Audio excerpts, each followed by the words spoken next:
जेकॾहिं तूं फॉलोवर आहे मके मदीने जो, त मके मदीने जी ॿिनि शयुनि खे बि जेको सो तूं फॉलो कर।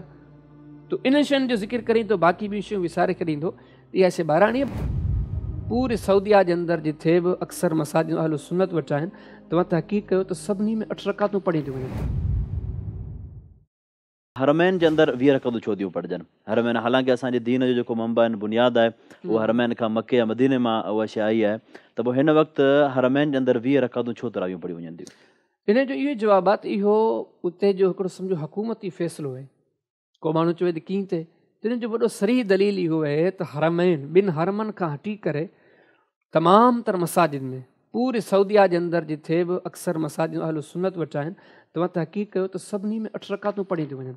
अल्हम्दुलिल्लाह ताला 2 साल अॻु में मूंखे अल्लाह पाक उमिरे जी सआदत नसीब कई त जेके जेके माण्हू उमिरे ते वञनि था या हिन रमज़ान में बि इंशाअल्लाह वेंदा, तव्हां उन खां पुछा कयो तमामु तर मके मदीने में जिथे किथे जेके मसाजिद आहिनि उन में केतिरियूं रकातूं पढ़ाए वञनि, तव्हांखे इहा ई ॻाल्हि कंदे नज़र ईंदा त 8 रकातूं।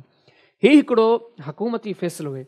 अच्छा, इन खां पोइ हिकिड़ी ॿी बि ॻाल्हि आहे, जेकॾहिं को माण्हू इन शयुनि जो बि इक़रार नथो करे, न ज़िद आहे बाबा उहे 20 पढ़ंदा, त ॾिसो अलाह जे बाना सिर्फ़ु हुननि वटि 20 रकात तरावी बि कान्हे, हुननि वटि त जनाज़े में अलहम्द बि आहे, हुननि वटि जनाज़े खां पोइ हिकिड़े पासे सलाम बि आहे। हिकिड़ो तवील हिकिड़ो सिलसिलो आहे। उन साॻे के मुस्लमान खे जॾहिं इहा शइ सम्झाए जे अलाह जे बाना ठीकु आहे, तूं जेकॾहिं चईं थो सऊदी आहे या मको मदीनो या हरमैन जे सिलसिले में तूं 20 रकात तरावी जी शइ खे हुज्जत सम्झी थो, त पोइ हिन शयुनि खे बि तूं हुज्जत सम्झ। पर उहो माण्हू कॾहिं बि इन शइ ते कोन ईंदो। त हीउ उसूल त कोन्हे, जेकॾहिं तूं फॉलोवर आहे मके मदीने जो, त मके मदीने जी ॿिनि शयुनि खे बि जेको सो तूं फॉलो कर। तो इन शयुनि जो ज़िक्र करीं तो बाक़ी ॿियूं शयूं विसारे छॾींदो। इहा शइ ॿाराणी आहे। बल्कि अञा असुल ॻाल्हि जेका तव्हांजे साम्हूं ज़िक्र कयां, ॾिसो न मके मदीने जूं या हरमैन जूं 2 सूरतूं आहिनि।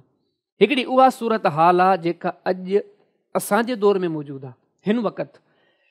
ॿी मके मदीने जी उहा सूरत हाल आहे जेका नबी करीम अलैहिस्सलातु वस्सलाम, सहाबा किराम रिज़वानुल्लाहि अजमईन, खुलफाए राशिदीन जो ज़मानो।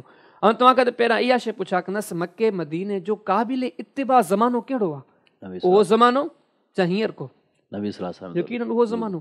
त उन ज़माने में त तव्हां ॾिसो, जेकॾहिं ॾिसो त 8 पढ़ियूं वेंदियूं हुयूं। ऐं उन खां पोइ कुतुब अहादीस में जा बिहम्दिल्लाह ताला असांजे साम्हूं जेको आइडियल आहे, नमूनो आहे, तरीक़ो आहे, सो त नबी करीम अलैहिस्सलातु वस्सलाम जन जी ज़ात अक़दस आहे। कंहिं बि जाइ ते अहिड़ी का हदीस कान थी मिले जो पान करीम अलैहिस्सलातु वस्सलाम जन इहा शइ चई हुजे तव्हां क़ुरान सुन्नत खे छॾे अहले मदीना जे अमल खे जेको हुज्जत सम्झो। अहिड़ी का बि शइ साबिती कान्हे जॾहिं शरीयत पाबंदी नाहे कयो। असांखे पाबंद कयो आहे क़ुरान सुन्नत जो, त असां उन जी पाबंदी में रहूं, असां उहा पाबंदी करे उहा वाट वठूं जेका क़ुरान सुन्नत में साबित आहे। ऐं उहा वाट इहा ई आहे त तरावी नमाज़ सुन्नत जेको तादाद आहे सो 8 रकात आहे।